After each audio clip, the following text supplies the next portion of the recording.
going to sit down with me, Dave? Yeah, so what I thought we would do, Mom, is talk a little bit about how Dad got out of the war. We think that, you know, he had a hard time with what he went through. Mm-hmm. But then this little thing called the Korean War, I think, came up. Yeah. And he would wake up and have tell me about his nightmares. Did he have nightmares or? Well, I don't really remember that it was nightmares, but he did have trouble sleeping sometimes. And then he would tell me about having to go to Korea. He was afraid they might have to. Okay. Well, so we found some letters here that from the Army. Now Laura was born 1st of November. 1st of November 1950, wasn't she? Yes. Well, here's a letter. So here's this little baby. Doug is 5 now. Four now. Okay. Here's a letter. I'll read it to you. I'll read the first part of it. It's dated 10 November of 1950, and it says that to individual concerned, and then they list all these people's names. You will materially expedite the process of your physical examination if you carry with you to the examining station the attached copies of standard forms 88, 89, yada yada yada yada. I'm sure this letter scared the dickens out of him. Oh my gosh. Laura had been born 9 days prior. And part of the attachment here, it said, enclosed herewith are orders to active duty for the purpose of being given a final type physical examination. So they make you active and then they inactivate you during that's the technicality. But this physical examination is preliminary to planned orders to extended active duty, but nothing should be done to close out your personal and business affairs until definite orders for such duty are received subsequent to completion of physical examination.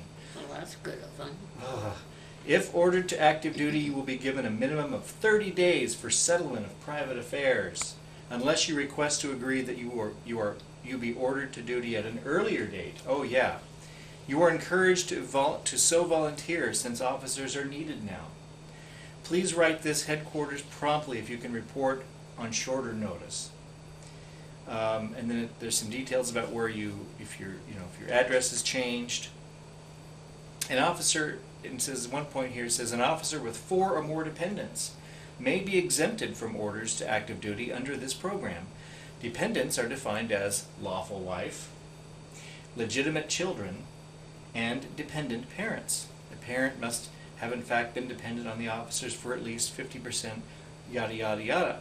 So, by order of Colonel Souter, 3. so he only had 3 dependents, a lawful wife, and 2 kids. a barely born baby, and 1 4-year-old.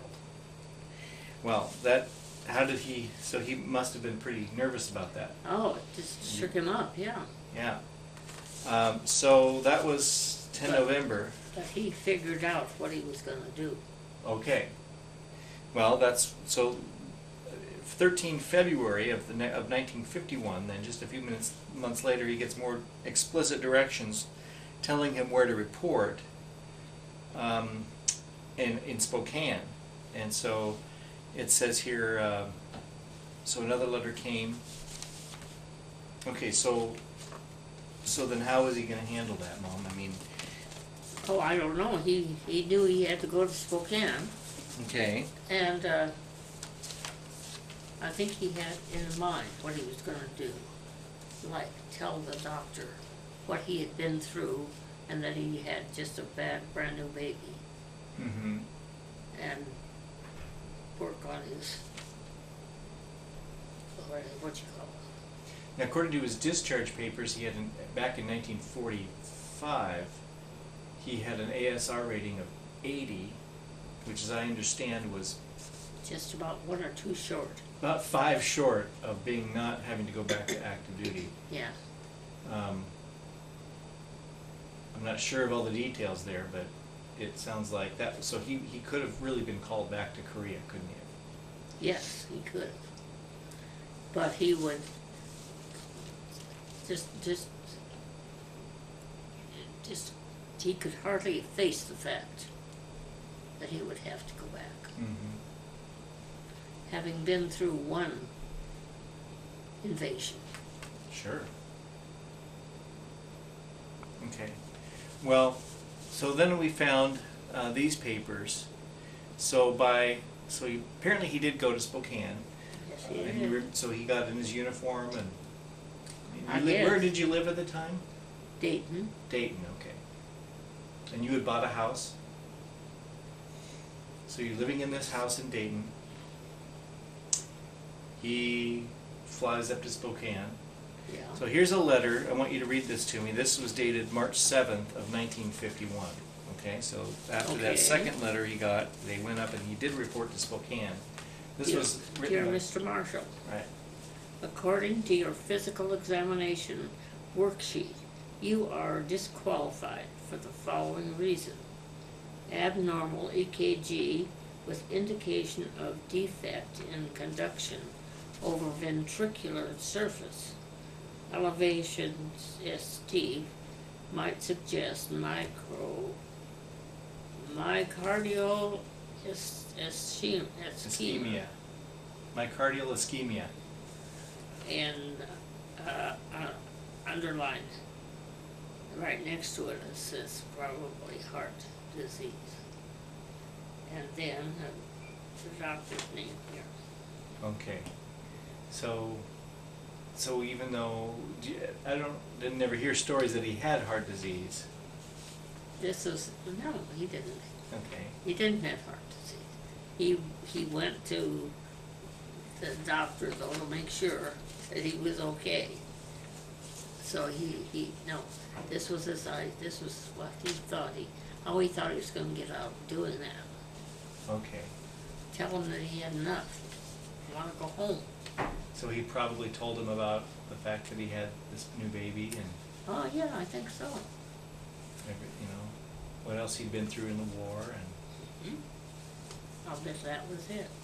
Well, that's interesting because so that was on 7 March. So now he gets a letter written from San Francisco on 30 March of 1951 regarding extended active duty for 0528952, First Lieutenant Warren G. Marshall. It says here,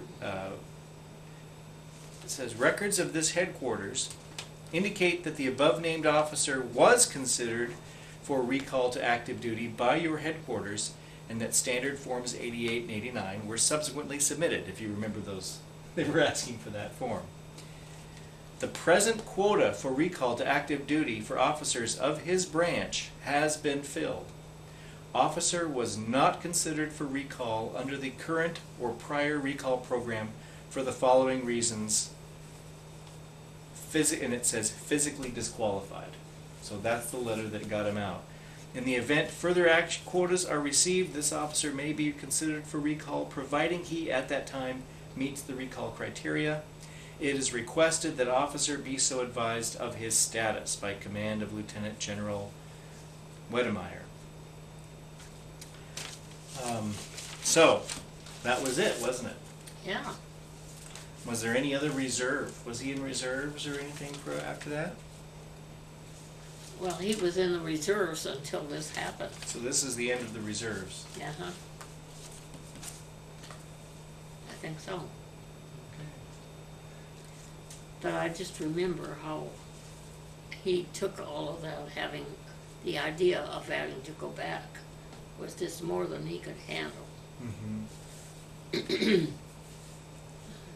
he just would be sitting there and thinking about it or something, reacting. Yeah. Do you remember any other events hearing gunfire or on the TV or? Oh, no. No, you mean that he would react to? Yeah. No. Didn't have anything like that I know. Okay, but just the idea of having to deal with. Just having to go back Yeah. and do another invasion of Japan. Sure. Or in this case, Korea, I guess. Huh? Well, It was Japan that he was thinking about, I think.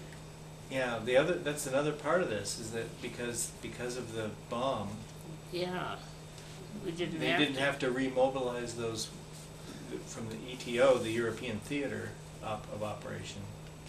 The European Theater, they did not have to remobilize to Japan. Imagine having to slog, either go through Oh. the States or go through Germany or through Russia into China and then Yeah. down.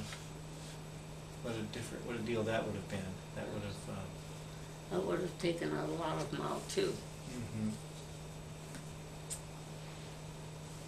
So didn't have to face that one. Thank goodness. It's just hard for me to think about it too, Okay. because I remember how he felt.